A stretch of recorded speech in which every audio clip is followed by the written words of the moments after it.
Afowethu niyaphela. Umfowethu Mkhonzo nibingelelayo, hayi ke isivele yenza njalo inkantolo njengoba besishilo ukuthi umsholozi usenkingeni yokuthi bathi kufuna khokha 28.9 million rand. So ke kodwa ke thina sihlala silindele noma yini einkantolo. Akusithusi lokho.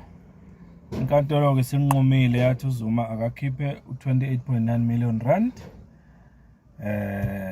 owakhokhelwa ngesikhathi ehamba amacala enkantolo.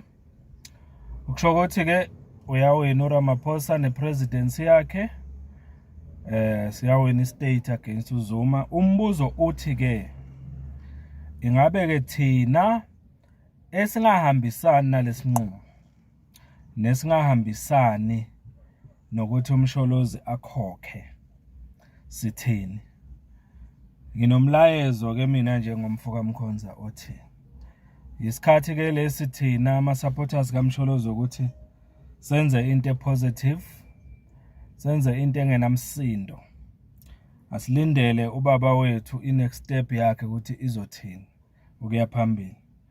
Kodwa ke into mhlawumbe engicabangayo mina ukuthi next step yakhe umsholozi mhlawumbe masingadlulisa thina njengabalandeli bakhe nabathembele kuye nabamthandayo ukuthi sithi sicela ukuthi enze lento besikhuluma ngayo la, asinike la singafaka khona mhlawumbe ama100 rand ngiyabekisa ngoba mangibala la uma nje kungaba nabantu abawu 300,000 ngamunye wabo akhokhe 100 rand, imali engaphuma lapho u30 million rand.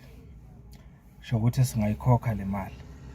Kungani ngisho lokho ngoba ngikholelwa ukuthi lena akuyona impi eqondene nobaba uZuma kodwa impi eqondene nathi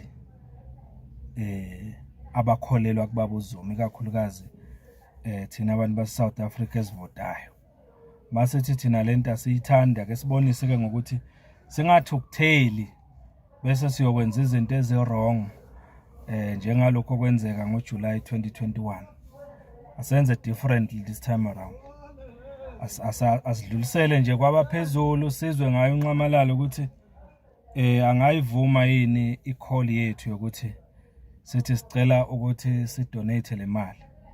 Asilindeleke lokho sizobona ukuthi ngabe uthi next step yakhe izoba yini bese sizwa ka abakusegunyeni ukuthi bathini singakwenza lokho. Kodwa nje akungasikhathazi lokho.